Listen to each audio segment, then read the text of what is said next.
Hello everyone, and welcome to the channel. It's been a little while, but I hope you are all doing well. I'm switching things up a bit, dropping the iceberg gimmick, and just laying out cool things within a topic. With that being said, I hope you enjoy, and I'm always looking for feedback, so feel free to drop down below and show support or criticism. To get us started, out-of-place artifacts are items found in an unusual context, which challenges previous historical data. Some items may be more technologically advanced, others may suggest contact between civilizations which we believe did not interact. Some, however, are questionable in their interpretation, and I will make sure you know which is which. The examples shown in this video are the most popular and prevalent within this category. Hey everybody, just a quick foreword. I tried my best at pronouncing a lot of these words and looked up correct pronunciations for the words I was able to find. However, there were a few words that I was just unable to find online, so I tried my best, no disrespect to those people or cultures involved, and without further ado, let's get into it. Antichythera Mechanism. The Antichythera Mechanism is an ancient Greek astronomical device, dated between the early 1st and late 2nd century BC. It is regarded as the earliest known example of an orrery, or a mechanical model of the solar system, and as such was constructed to predict positions of planetary bodies and eclipses for calendar purposes. It is widely considered one of the most sophisticated scientific instruments of the ancient world, and it has shed new light on the level of knowledge and technology available during the Hellenistic period. The Antichythera mechanism was first discovered off of the coast of the Greek island Antichythera in 1901 by sponge divers. The device was found in a wrecked merchant ship, along with other artifacts like jewelry, statues, and coins. About the size of a shoebox, the mechanism is made of bronze and composed of more than 30 gears, some of which are the size of a grain of rice. The interconnected gears allow for the device to calculate the position of the sun, moon, and planets, along with phases of the moon, and dates of the Olympic Games. The Antichythera mechanism has been studied by scientists and historians for many years. In recent years, new technologies, such as X-ray computed tomography, have allowed researchers to study the mechanism in greater detail. This research has revealed new insights into the mechanism's construction and operation. For example, researchers have discovered that the mechanism was able to predict the positions of the planets with an accuracy of up to 1 degree, which is remarkable for a device that was built over 2,000 years ago. The Antichythera mechanism is a reminder that our ancestors were capable of great things, even without the benefits of modern technology. Main penny. The main penny, also known as the Goddard coin, is a Norwegian silver coin dating to the reign of Olaf Skidre, King of Norway. It was claimed to be discovered in Maine in 1957, and it has been suggested as evidence of pre-Columbian transoceanic contact. The coin was found by Guy Melgren, an amateur archaeologist, during excavations at the Goddard site, a Native American archaeological site at Naskeg Point on Penobscot Bay in Brooklyn, Maine. The coin was found in a layer of soil that was dated to the 11th century. The site was a small village that was inhabited by the Abenaki people between 1000 and 1600 AD. The coin was initially misidentified as a British penny from the 12th century. However, in 1978, experts from London considered that it might have been of Norse origin. Today, the identity of the main penny as an Olaf Kyrre silver coin is not in doubt. Kolbjorn Skar of the University of Oslo determined the coin had been minted between 1065 and 1080 AD and widely circulated in the 12th and 13th centuries. There's no definitive answer to the question of how the main penny came into Maine. The discovery of the main penny has been met with mixed reactions. Some experts believe that it is strong evidence of pre-Columbian transoceanic contact, while others believe that it is more likely that the coin was brought to Maine by a European trader or explorer. Shroud of Turin. The Shroud of Turin is a length of linen cloth that bears an image on the front and back of a man, supposedly Jesus Christ. Believed to be by the early Catholic Church the actual burial shroud used to wrap the body of Jesus after his crucifixion, and upon which his image has been miraculously imprinted. The shroud's image can be seen more clearly through photographic negative, which was discovered in 1898 by Sakara Bird. The shroud first emerged historically in 1354, when it is recorded in the hands of a famed knight, Geoffrey de Chauny, Seigneur de Lire. The shroud has been the subject of much scientific study, but its origin and authenticity remain a mystery. In 1988, 3 separate teams of scientists conducted carbon-14 dating tests on the shroud. The results of the tests showed that the shroud was made between 1260 and 1390 AD, which is well after the time of Jesus. In addition to the carbon-14 dating tests, the shroud has also been subject to a variety of other scientific tests. These tests have revealed some interesting facts about the shroud. For example, the shroud has been found to contain pollen grains from plants that are native to the Middle East. This suggests that the shroud may have originated in that region. However, it is also possible that the pollen grains were accidentally transferred to the shroud at a later date. The shroud has also been found to contain bloodstains. These bloodstains are consistent with the wounds that Jesus is said to have suffered during his crucifixion. However, it is also possible that the bloodstains were created by someone else, perhaps a medieval artist. While the Vatican position of whether it is real or not has changed throughout history, the current belief under Pope Francis is to view it with awe, but stop firmly short of asserting authenticity. Tamil Bell. The Tamil Bell is a broken bronze bell discovered in approximately 1836 by missionary William Colenso. It was found being used as a pot to boil potatoes by Maori women near Whangarei in Northland region of New Zealand. The bell has an inscription identified as Old Tamil, and translated words read, Mohideen Bach Ship Bell. The bell is a bit of a mystery. No one knows how it came to be in New Zealand, or whom Mohideen Bach was. The name suggests that the bell may have belonged to a Tamil Muslim sailor who traveled to New Zealand. However, there was no historical record of any such sailor. The bell has been dated to the 17th or 18th century, but it could be older. It is possible that the bell was brought to New Zealand by Polynesian explorers who had contact with Tamil sailors. Or, it is possible that the bell was brought to New Zealand by European explorers who had contact with Tamil traders.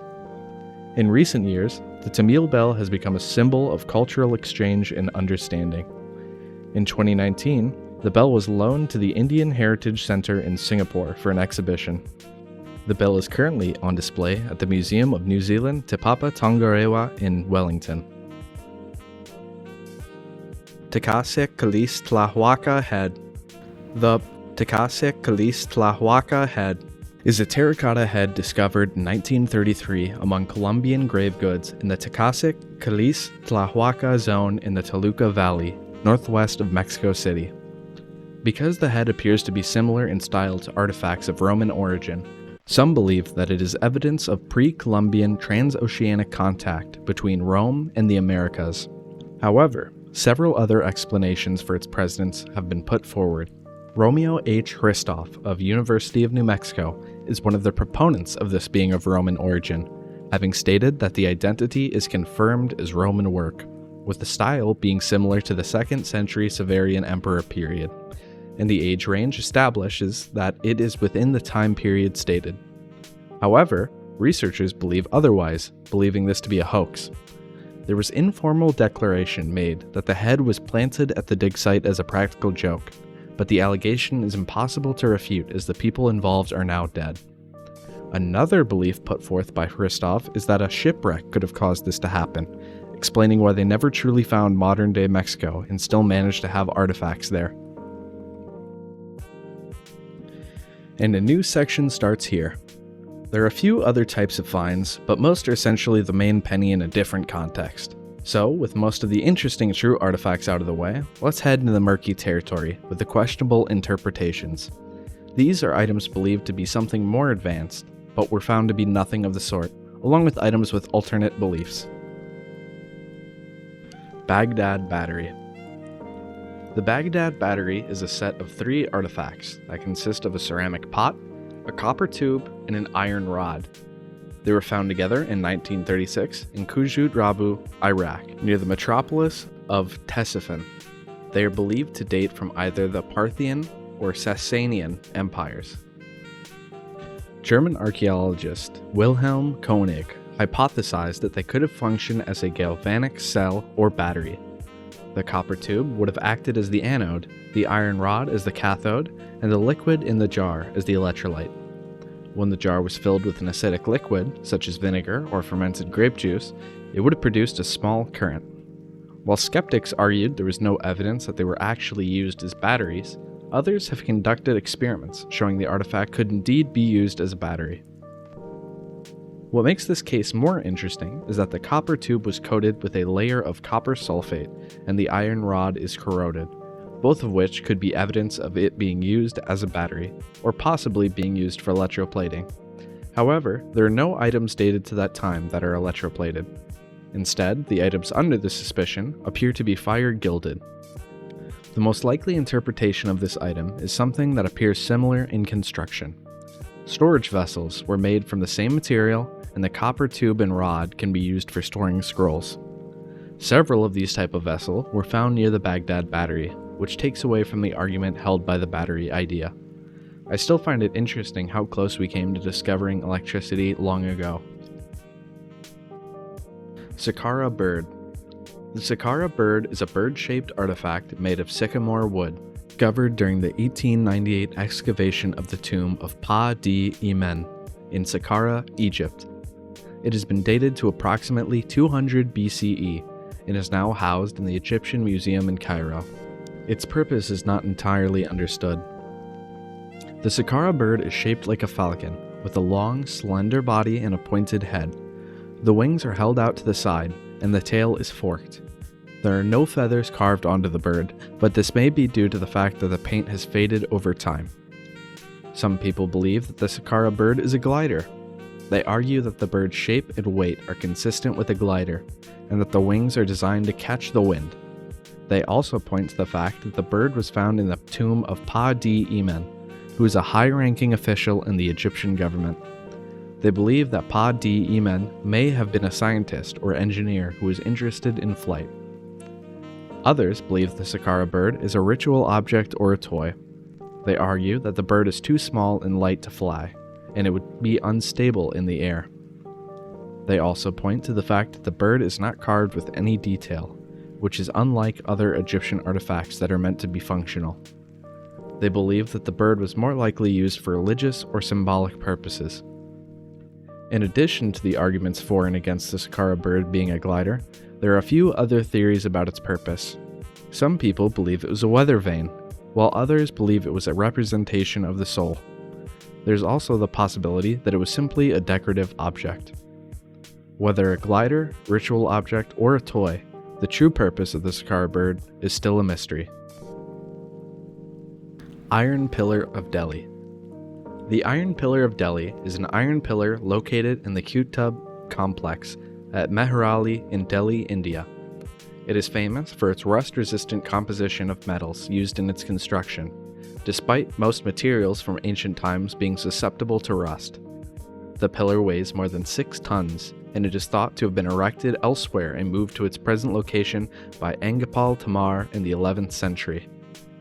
The pillar has stood over 1,600 years without rusting, which is a remarkable feat. But this is not exactly 100% true. The iron itself has a lower carbon content than modern steel and a high phosphorus content, which causes it to form a thin protective layer of rust that prevents the underlying iron from corroding. There are a few theories about how the ancient Indians were able to produce such a high-quality iron alloy. One theory is that they used a process called bloomery smelting. Bloomery smelting is a traditional method of iron making that involves heating iron ore in a furnace with charcoal. The charcoal provides the heat and also acts as a reducing agent, which removes the oxygen from the iron ore. Another theory is that the ancient Indians used a process called direct reduction.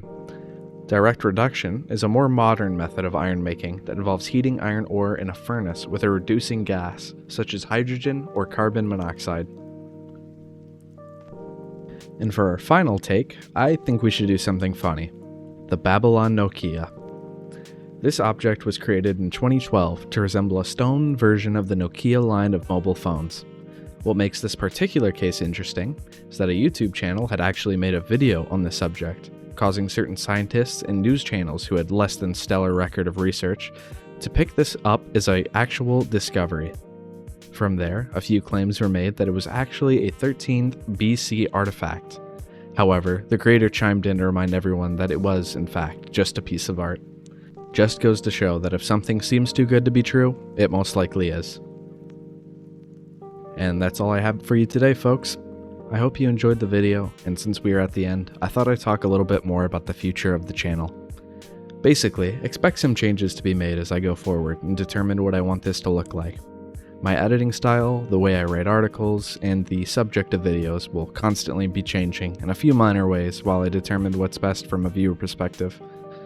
The next video I'll be working on, unless things change, will be a deep dive on the Thule Society as requested by a viewer. This upcoming video will be done more professionally, with no background game and a more thorough script. With all that being said, however, if you like my content, then please like and subscribe, as both help me to see a future for my videos. Anyway, that will be it. I hope you all have a nice night. Take care of yourselves, everyone.